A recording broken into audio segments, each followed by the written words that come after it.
आजकल लोग समझते कम और समझाते ज़्यादा हैं, इसीलिए ज़िंदगी में मामले आज सुलझते कम और उलझते ज़्यादा हैं। नमस्कार दोस्तों, मैं हूं आशुतोष और आपके अपने चैनल स्टेलर फार्मिंग पे आपका स्वागत है। दोस्तों, आज की वीडियो जो है वो बकरी पालन से संबंधित रहने वाली और बकरी पालन पर यह मुहावरा एकदम सटीक बैठता है। हम पहुंच गए हैं बिहार के नालंदा ज़िले में। ये प्रखंड है इस्लामपुर, बरडीह गांव है। बकरी पालन में काफ़ी इन्फॉर्मेटिव जानकारी इस वीडियो के माध्यम से अभी आपको मिलने वाली है और इस वीडियो में हम बात करेंगे कि बकरियों में होने वाली जो मुख्य बीमारी होती है उसका वैक्सीनेशन, टीकाकरण वगैरह कैसे करते हैं। तमाम तरह की जानकारी बकरी पालन से संबंधित ही रहने वाली है। तो आइए दोस्तों, देर न करते हुए वीडियो शुरू करते हैं। वीडियो शुरू करने से पहले एक रिक्वेस्ट है कि अगर वीडियो पसंद आए तो एक लाइक ज़रूर करिएगा, चैनल पर नए तो सब्सक्राइब कीजिएगा।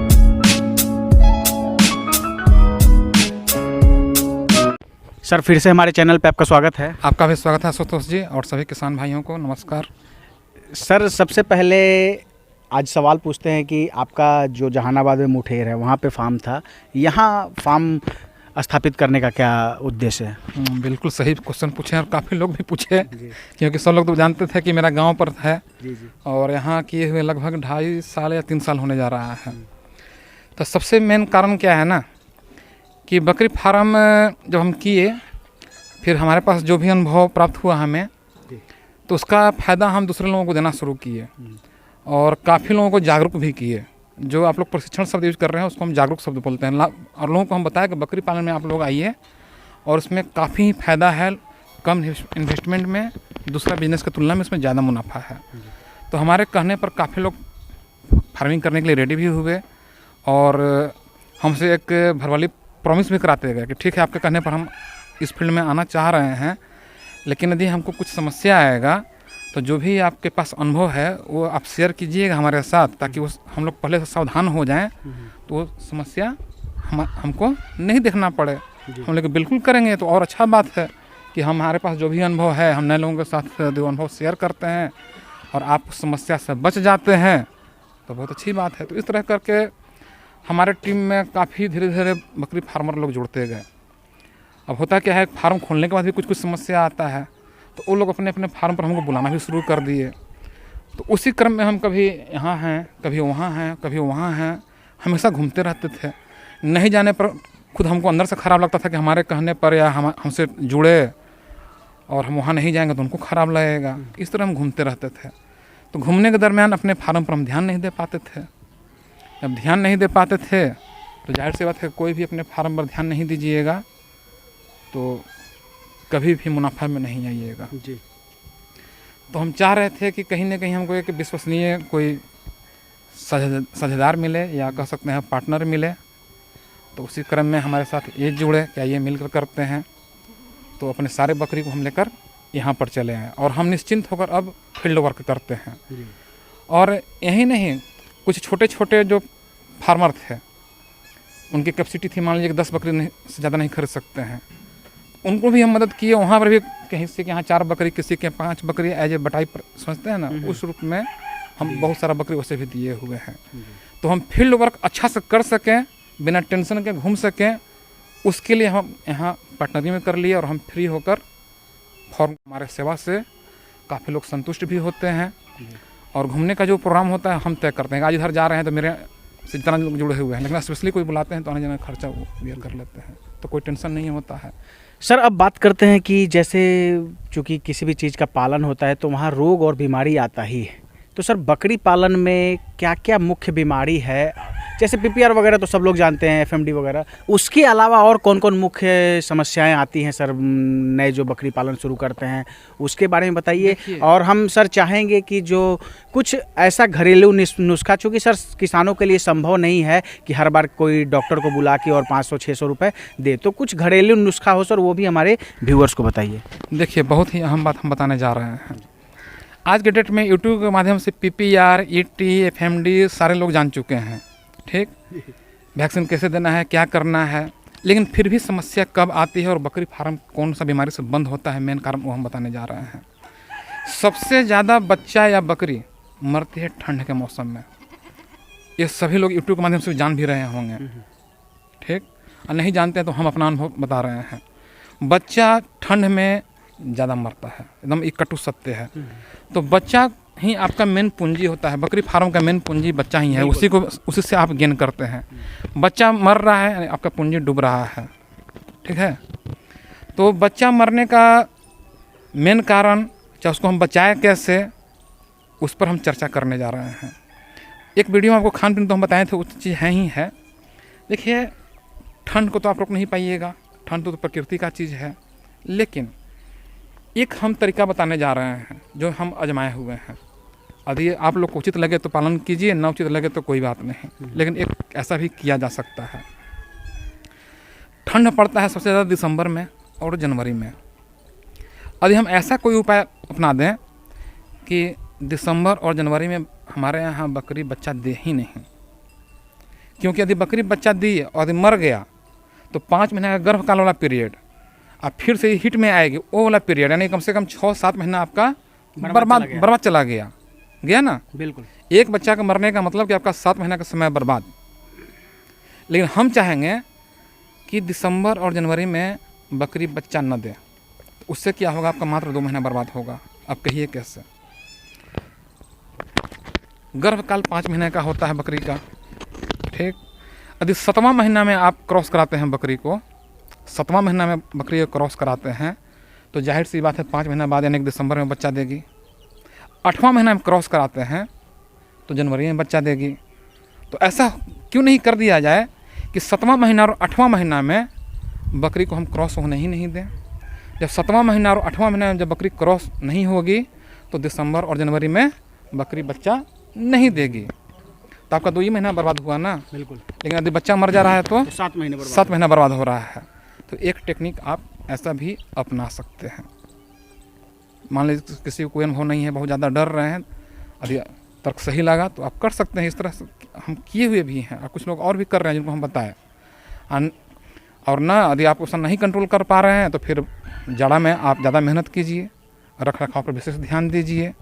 लेकिन कितना हो रख रखाव पर लोग ध्यान देते हैं तो बच्चा कुछ ना कुछ डैमेज होता ही होता है।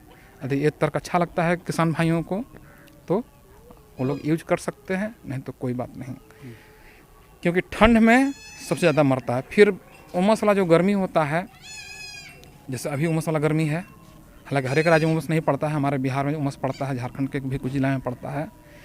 इसमें भी आप बकरी हो या बकरी का बच्चा हो, उसको उमस से बचाइए, उमस खास करके नमी से बचाइए। उसका बैठने का स्थान है तो मंच पर कीजिए या फर्श से बनाइए ताकि उसका गीलापन तुरंत सूख जाए, तो आपके यहाँ मृत्यु दर कम रहेगा।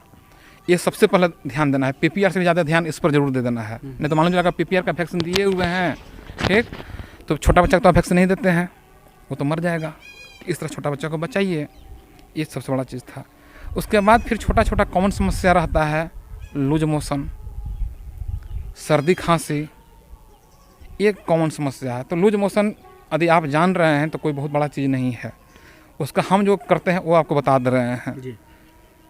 लूज मोशन में सबसे घरेलू उपचार हम करते हैं, चाय पत्ती, जो हम लोग चाय पीते हैं तो चाय पी जाते हैं, उसका पत्ती को फेंकते हम नहीं हैं। जिसको लूज मोशन हो रहा है खिला दीजिए, चाय पत्ती जो यूज किया हुआ है खिला दीजिए, ठीक हो जाएगा। और ना हम तो करते हैं, अपने यहाँ के लोग, अपने जो हमारे यहाँ पार्टनर को भी बोले हुए हैं, और हम क्या करते हैं उससे भी कंट्रोल ना हो रहा है, थोड़ा सा डोज बढ़ा दीजिए, क्योंकि उससे कोई साइड इफेक्ट नहीं होने वाला है। और कुछ न समझ में आ रहा हो तो हम जो करते हैं वो बता रहे हैं, भांग ले लेते हैं, थोड़ा सा पानी में घोर के पिला देते हैं, वैसे भी रुक जाता है, कोई समस्या ही नहीं होता है। हम जो करते हैं सिर्फ बता रहे हैं, लोगों को करना ना करना अपने डॉक्टर से सलाह लेकर करेंगे, ठीक है। गैस बना तो गैस में भी कुछ नहीं करना है, हींग को थोड़ा सा सरसों तेल में मिला के पीस दीजिए, चटा दीजिए, गैस भाग जाता है, उसमें भी कोई दिक्कत नहीं है। सर्दी होल है, सर्दी में तो हम बहुत सारे लोगों को, मेरा जो फार्म पर आए 2-4 दिन रहे, उन लोग को हम बताए, इतना खुश हुए, मेरे यहाँ रिजल्ट जो देखे वो लोग भी देखना शुरू कर दिए, और मेरे यहाँ आकर जो देखे वो लोग भी करना शुरू कर दिए। सर्दी कैसा हूँ सर्दी रहे, कितना भयानक सर्दी रहे, और अब सब दवाई से थक गए हैं तो तारपीन का तेल का भाप दे दीजिए, अच्छा, सर्दी एकदम ठीक हो जाएगा। कितना हूँ सर्दी जकड़ल रहे पकड़ल रहे, तारपीन का तेल का भाप, वो देने का विधि क्या है, 2 लीटर 3 लीटर पानी गर्म कर लीजिए, चाहे 1 लीटर पानी गर्म कर लीजिए, एक चौड़ा बर्तन में डाल लीजिए या बाल्टी में डाल लीजिए, और उसमें 10 बूंद 15 बूंद तारपीन का तेल डाल दीजिए, उससे भाप जो निकलेगा बकरी का नाक वहाँ लाइए, नाक में जाएगा, जितने ज़्यादा जाएगा उतने ज़्यादा फायदा करेगा, सर्दी ठीक हो गया। अब हल्का फुल्का है तो सरसों का तेल में लहसुन पका के पिलाइए, उससे भी ठीक हो जाता है। लेकिन तारपीन का तेल वाला एकदम परफेक्ट चीज़ है। ये सब कॉमन समस्या आते रहेगा, इसीलिए हम तो बोलते हैं कहीं ना कहीं से ट्रेनिंग आप लोग लें, किसान भाई सरकारी ट्रेनिंग संस्थान से लें, या कोई किसान अनुभवी है उसके संपर्क में रहें, घरेलू इलाज से भी आप ठीक कर सकते हैं। तो ये सब कोई बहुत बड़ा समस्या नहीं है। प्लस जो ET FMD सब आते रहता है, इसका वैक्सीनेशन ज़रूर कराएं, नहीं तो फिर मालूम चला कि सब कुछ किए और वैक्सीनेशन नहीं कराए तो आपको पूंजी डूबने से कोई नहीं रोक पाएगा। ठीक है, तो और विशेष कोई समस्या नहीं आता। ET FMD, सर्दी खांसी, न्यूमोनिया, ये बहुत बड़ा चीज़ है। इतना पर आप कंट्रोल कर लिए तो 100% सफल है। सर एक डिवार्मिंग भी होता है, तो कितने समय पे ये करना चाहिए? डिवार्मिंग तो से छोटा बच्चा जो है, ठीक, सब कुछ नॉर्मल चल रहा है, फिर भी 25 दिन 30 दिन पर कर देना चाहिए। कारण छोटा बच्चा दूध पीता है, बकरी हमेशा गंदे स्थान में बैठती है, आपके फार्म में तो रोज़ धोता नहीं है, रोज़ फिनाइल नहीं मरा रहा है, तो थन तो उसका हमेशा गंदा रह रहा है। अब बकरी जब थन से दूध पिएगी तो गंदगी उसके पेट में जाएगा। इसलिए जब तक बकरी का बच्चा दूध पी रही है, जब चाहे जितना महीना 3 महीना पी रही है, चाहे आप जो नस्ल का रखे हुए हो सकता है 5 महीना दूध पिलावे, तो जब तक दूध पी रही है तब तक हर एक महीने डिवार्मिंग कराइए, हर एक महीने कराइए, अलग अलग दवा से। ऐसा नहीं कि एक ही ग्रुप से कराते रहिए, हर बार दवा चेंज होना चाहिए। ग्रुप दवा नहीं, क्योंकि एक ही मालूम चला कि अल्बेंडाजोल है, उसके बाद 5 को ब्रांड है, तो उसे नहीं। कभी अल्बेंडाजोल दे रहे हैं तो फिर बेंडाजोल दीजिए, फिर बेंडाजोल दे रहे हैं तो फिर ऑक्सीक्लोजनाइड दीजिए। बहुत सारा लोग डॉक्टर की सलाह से ही आप यूज कीजिए। ठीक है, हम तो उस तरह करते हैं। फिर जो एडल्ट बकरी है उसको एवरेज सब कुछ सही भी चल रहा है तो हर एक 3 महीना 4 महीना पर डिवॉर्मिंग करा देना चाहिए। सब कुछ सही चल रहा है फिर भी करा देना चाहिए। और यदि आवश्यकता महसूस हुआ तो महीना दिन पे भी कराया जा सकता है, तो वो तो भाई डॉक्टर देखेंगे तब बताएंगे कंडीशन के अनुसार। लेकिन नॉर्मल कंडीशन में इसी तरह होता है। ठीक है, और कैसे समझेंगे कि बकरी के पेट में कीड़ा हो गया है, उसका भी कुछ अनुभव आपको बता देना चाह रहे हैं। बिल्कुल सर। जैसे कि हम बताया कि दिसंबर जनवरी में नहीं होने दीजिए, तो उससे भी आप कंट्रोल कर सकते हैं। तो उससे भी कैसे पहचानेंगे कि बकरी के पेट में कीड़ा हो चुका है, क्योंकि किसान के पास न तो पैथोलॉजिकल जांच की सुविधा है, और है भी तो अभी तक तो हमारी जानकारी में पटना में ही है, लेकिन सुने हैं कि अब हर एक ज़िला में खुलने जा रहा है। जो जागरूक किसान होंगे जाकर करा सकते हैं, तो उसे मालूम चल जाएगा कि इसके पेट में कौन सा कीड़ा है। जो कीड़ा रहेगा उसके लिए स्पेशल दवा डॉक्टर देंगे तो ठीक हो जाएगा। लेकिन आप कैसे पकड़िएगा? आँख से देखकर। ये तो सभी लोग जानते हैं कि बॉडी वेट धीरे धीरे डाउन होने लगता है, वो सिंपल सी बात है। लेकिन देखिएगा कभी कभी जब बकरी लैट्रिन करेगी तो उसके भेलाड़ी पर वाइट चावल का टुकड़ा जैसा निकलेगा। जब भी लगे कि भेलाड़ी है उस पर उजला आ रहा है चावल का टुकड़ा जैसा, तो समझ जाइए कि बकरी के पेट में कीड़ा हो चुका है। वो एकदम स्पष्ट पहचान है। दूसरा पहचान, बकरी जब भेलाड़ी करती है तो एक ही साथ अलग अलग हो जाता है। लेकिन कभी भेलाड़ी ऐसा कर रही है कि एक भेलाड़ी नीचे आया और ऊपर वाला से एक लसलसा पदार्थ से चिपका हुआ है, फिर वो नीचे आ रहा है तो फिर चिपका हुआ है, यानी कि मोती के माला की तरह गुथा हुआ लग रहा है। तो समझ लीजिए कि उसके पेट में कीड़ा हो चुका है। ये पहचान कॉमन है। यदि उसके भिलाड़ी में दुर्गंध आने लगा और पतला लेटरिन भी कर रही है, समझ लीजिए ये कीड़ा है। एक कॉमन पहचान है। बाकी तो फिर जैसा कंडीशन रहेगा उसको फिर डॉक्टर देख कर आपको बताएंगे या पैथोलॉजिकल टेस्ट से। सर मेरा आखिरी सवाल, जैसे आज भारत के अलग अलग राज्यों में बहुत सारे किसान आपसे जुड़े हुए हैं, तो आप उनके जब फार्म पे जाते हैं सर, तो क्या क्या समस्याएं आपको देखने को मिलती है? हमारे व्यूअर्स को बताइए जो हम इंटरेस्टेड हैं या करना चाहते हैं या कर रहे हैं, तो उनको किसी प्रकार की समस्या ना हो। हाँ, ये बहुत सही बोला। अधिकांश लोग वैक्सीन दिए हुए रहते हैं। सबसे बड़ा हमको वहाँ समस्या नज़र आता है फीडिंग का। फीडिंग समस्या सबसे ज़्यादा नज़र आता है, आगे उस पर डिटेल्स में चर्चा करते हैं। दूसरा समस्या हमको नज़र आता है फर्श वाला बनावट। अधिकांश लोग देखिए ना सर, हमारी बकरी मोटी हो ही नहीं रही है, तो मोटी नहीं हो रही है तो क्या खिला रहे हो भाई? तो सर गेहूं का भूसा खिला रहे हैं सर, ठीक, और क्या दे रहे हो भाई? तो सर घास नहीं मिल रहा है सर, कैसे घास, घास कितना दे देते हो जी? तो आधा केजी दे रहे हैं हम लोग, कहीं मोटी नहीं होगी। क्योंकि बकरी को जितना डाइट चाहिए यदि मान लीजिए कोई गेहूं का भूसा खिला रहे हैं या कोई पुआल का कुट्टी खिला रहे हैं, तो पुआल के कुट्टी में तो कुछ एनर्जी है, उसमें कार्बोहाइड्रेट पाया जाता है।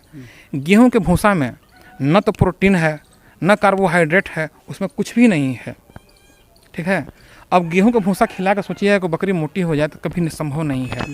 यदि मान लीजिए कि गेहूं का भूसा आप खिला ही रहे हैं, आपके यहाँ कोई विकल्प नहीं है, ठीक, तो उसको जितना एनर्जी चाहिए, एनर्जी मिलता है प्रोटीन से, कार्बोहाइड्रेट से और फैट से। ठीक, तो उसको तो एनर्जी चाहिए ना, विटामिन चाहिए ना, तो वो दूसरा स्रोत से आप पूर्ति कीजिए, दूसरा स्रोत से पूर्ति कीजिए, या तो दाना से पूर्ति कीजिए या घास के माध्यम से पूर्ति कीजिए। बहुत सारे लोग गेहूं के भूसा पर पाल भी रहे हैं, लेकिन केवल गेहूं के भूसा पर नहीं पाल रहे हैं, सफिशिएंट मात्रा में घास दे रहे हैं, मिनरल मिक्सचर दे रहे हैं, दाना दे रहे हैं, तो उसको जो जो तत्व चाहिए गेहूं के भूसा से न मिलकर घास से, दाना से मिल जा रहा है, तो बकरी पालन हो जा रहा है। लेकिन अधिकांश लोग यूट्यूब पर देख रहे हैं गेहूं का भूसा, लेकिन हकीकत में वो क्या कर रहे हो तो नहीं जान रहे हैं, तो बकरी उनकी पतली होने लगती है। दूसरा चीज़ और क्या देखते हैं, फर्श ऐसा बनाए हुए हैं कि खाली नमी ही नमी है, तो नमी है तो फिर उनको नमी दूर करवाते हैं।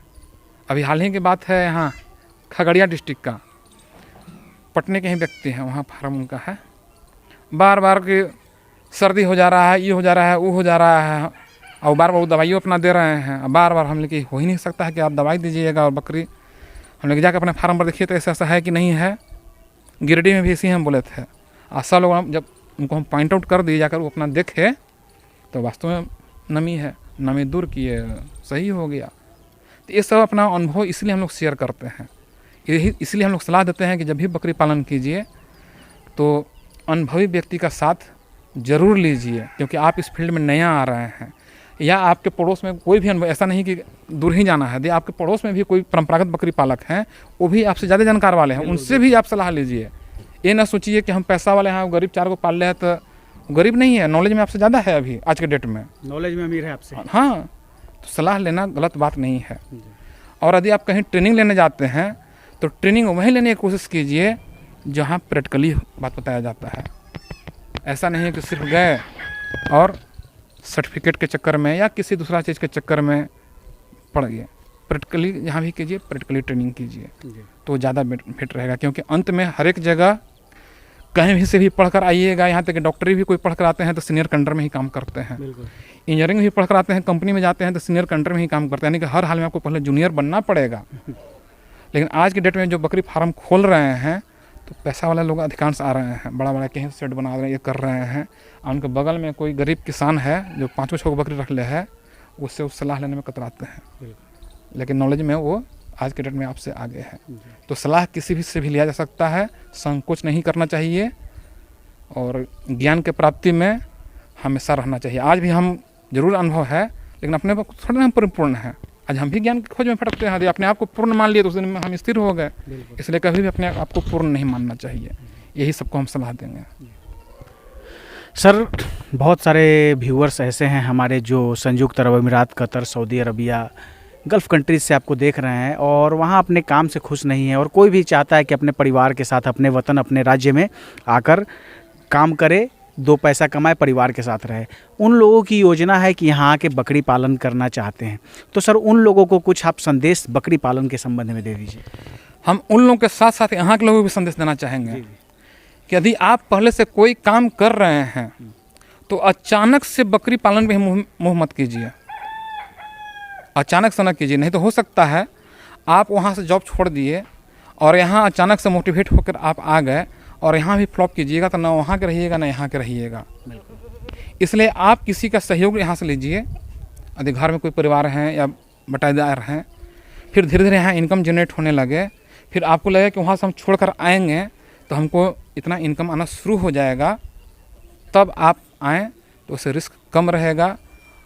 वहाँ छोड़ के भी आइएगा तो यहाँ आप एक आते आते सेट हो जाइएगा। और जो भी गल्फ़ में हैं, चाहे कहीं भी इंडिया में भी हैं, काम कर रहे हैं, तो अचानक से ना आएँ, इनकम जनरेट हो तब आएँ, नहीं तो रिस्क हाई रहेगा। इस टाइप से करें तो ज़्यादा अच्छा रहेगा। जैसे हम भी शुरू किए थे तो अचानक से नहीं आए थे, पहले हम बटैया पर बकरी दिए थे। बकरी के बारे में हम ABCD भी कुछ नहीं जानते थे, तो हम बटाई पर बकरी दे दिए थे, हमको इनकम मिलने लगा। हम देखे करे तरीके, हम जब इसी तरह दे दिए, हमको बैठल इनकम भेटा रहा है, यानी कि वो भी कमा रहा है, तो वो चीज़ हम क्यों नहीं कर लें। बिल्कुल, उसके बाद से फिर हम व्यवस्थित बकरी पालन करना शुरू किए। तो उस टाइप से भी लोग कर सकते हैं। एक हम आइडिया दिए, बाकी बहुत सारा तरीका है। जी जी। तो इस तरह से किया जाए तो रिस्क कम रहेगा। नहीं तो मान लो कि अचानक छोड़ के आए तो न यहाँ के न वहाँ के। बहुत बहुत धन्यवाद सर समय देने के लिए। ओके, धन्यवाद। लेकिन जो भी विचार दिए ये मेरा व्यक्तिगत विचार है। दोस्तों ये थे सुधीर सर, काफ़ी अच्छे से आप लोगों को जानकारी दी है बकरी पालन के संबंध में। दे भी क्यों ना, क्योंकि पिछले 13 वर्षों से सर का अनुभव है, 8 वर्षों से लोगों को जागरूक कर रहे हैं। जैसा कि अगर सर की भाषा में बात करें तो फिर भी हो सकता है कि हमारे से कोई प्रश्न पूछने से रहेगा या आपके अंदर कोई डाउट है तो आप कमेंट कीजिए, उसका जवाब शीघ्र देने की कोशिश करूँगा। दोस्तों आशा है ये वीडियो आप सबको काफ़ी पसंद आई होगी। अगर पसंद आए तो एक लाइक ज़रूर करिएगा, चैनल पर नए तो सब्सक्राइब कीजिएगा। Thank you for watching.